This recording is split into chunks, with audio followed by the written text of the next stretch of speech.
सब अलग अलग घर में बैठे हैं, सबका अलग अलग मेंटल स्टेट है, सब अलग अलग मोटिवेटेड है और सब अपनी अपनी हिसाब से मेहनत कर रहे हैं। समझ में आया?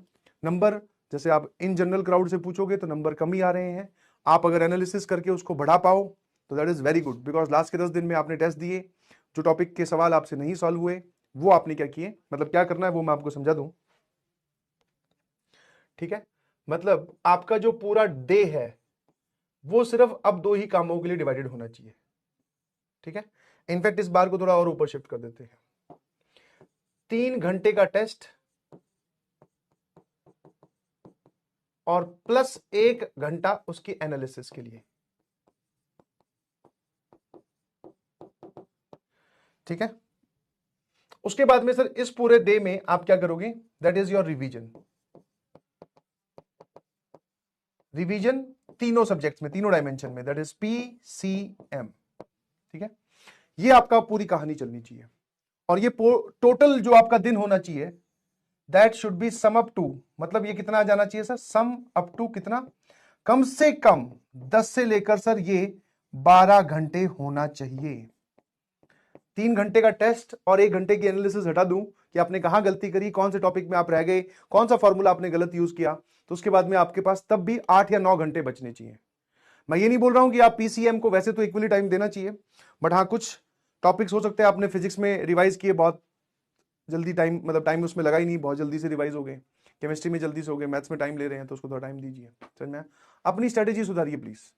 आप कहीं ना कहीं लैग कर रहे हो, नॉलेज की कोई कमी नहीं है, आपकी पेपर अटेम्प्टिंग स्ट्रेटेजी आपकी बहुत गलत है। आप अपनी मिस्टेक्स को सीरियसली ले ही नहीं रहे हो, आप अपनी मिस्टेक से सीख ही नहीं रहे हो। गलती कर दी, नंबर कम आ गए, एक्सेप्ट कर लिया, आगे बढ़ गए, नहीं भाई, एक्सेप्टेंस होनी ही नहीं चाहिए। आप पता करिए कि क्यों कम नंबर कम आए हैं, कौन सा सवाल था, क्या टॉपिक था, क्या आपने गड़बड़ की। समझ में आया? तो एक्सेप्ट मत करिए उन गलती को, उनसे सीखिए और लास्ट मोमेंट पे अपनी स्ट्रेटेजी मत चेंज कीजिए। जैसे कुछ बच्चे अभी जो मुझसे मिले थे वो जो बोल रहे हैं कि सर क्या मैं मैथ्स को पहले अटेम्प्ट करूं, नहीं जी।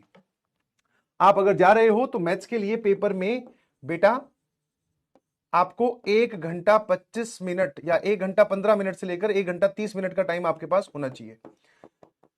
इतना टाइम आप मैथ्स के लिए सफिशिएंटली निकाल के जाओ। अब चाहे ये टाइम आप पहले निकाल लो, बाद में निकाल लो, आपकी इच्छा है, मैं उस पर कोई कमेंट नहीं कर रहा हूं। अगर आप मैथ्स लास्ट में अटेम्प्ट करते हो तो that is good, last moment पे स्ट्रेटेजी चेंज करने की जरूरत नहीं है, मतलब इतना टाइम आपके पास होना चाहिए।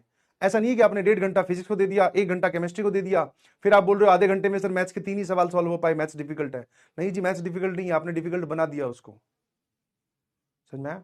चाहे कोई सा भी पेपर उठा लो, कुछ भी हो, कैसा भी रंग बिरंगा पेपर आए, आसान आए मुश्किल आए, ठीक है, आसान पेपर आए तो सवाल ज्यादा करने होते हैं, मुश्किल पेपर आए तो हमें जो सवाल हम करें वो सही होने चाहिए। ठीक है, और ऐसा बिल्कुल एकदम प्रमाणित है, हमने देखा, इतने साल से पढ़ा रहे हैं, जिन बच्चों की रैंक आती है उनको भी नहीं पता होता कि उनकी क्या रैंक आने वाली है। समझ में आया? बस वो लास्ट के दिनों में बोलते ना अंधाधुंध मेहनत करते हैं, अंधाधुंध मेहनत, देखते नहीं तो सोचते ही नहीं, कुछ भी बात पे दिमाग में आने ही नहीं देते।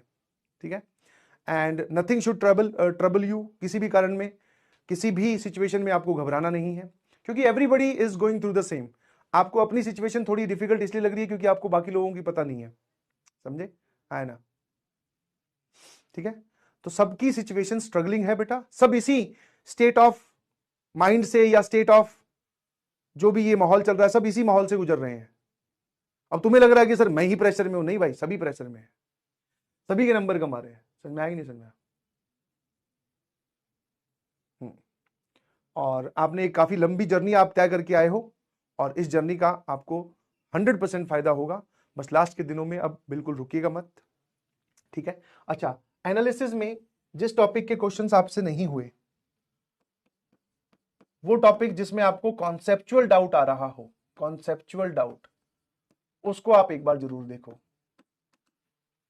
कॉन्सेप्चुअल डाउट को एक बार क्या देखो, जरूर देखो कि कहां गड़बड़ की। फॉर्मूला अगर आपने गलत लगाया, ओहो सर मैं तो फॉर्मूले में 2 लिखना भूल गया था, नीचे 2 भी होता है, तो फॉर्मूला वापस से याद कीजिए। गलतियां होंगी, उन्हीं से ही सीखना है। नेक्स्ट सर, आप एक काम और करिएगा, मैंने आपको कुछ चीजें बताई थी, दैट इज आपकी कॉपी में नोट्स के थ्रू जब जाओगे, इनफैक्ट या पीडीएफ के थ्रू भी अगर जाते हो तो बहुत सारी जगह स्टार्स लगे होंगे, स्टार्स पीडीएफ में दूर से देखने में पता चल जाता है। ठीक है, दैट इज 100% क्वेश्चन आएगा कैटेगरी, जरूर आपको रिवाइज करनी है।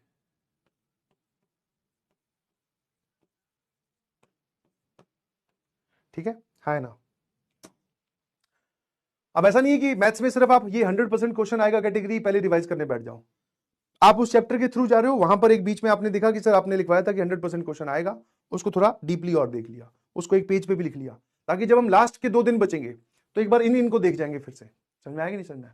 एक बार हम इनको देख जाएंगे, जब लास्ट के 2 दिन या लास्ट का 1 दिन बचेगा तब हम ये देख जाएंगे। ठीक है। दूसरा, नंबर कमाने से घबराओ मत, बिकॉज यहां जो नंबर आ रहे हैं जरूरी नहीं कि यही नंबर वहां पर आए। समझ में आया? घबराने से काम खराब होता है। बस कम को ये देखो कि मैक्सिमाइज कैसे किया जा सकता है और कहां पर मार्जिन की अभी भी व्यवस्था है, अभी भी गुंजाइश है। और एट लास्ट देखो यार, आईआईटीएन और एनआईटीएन तुम जैसे लोग ही बनते हैं। समझ में आया ना?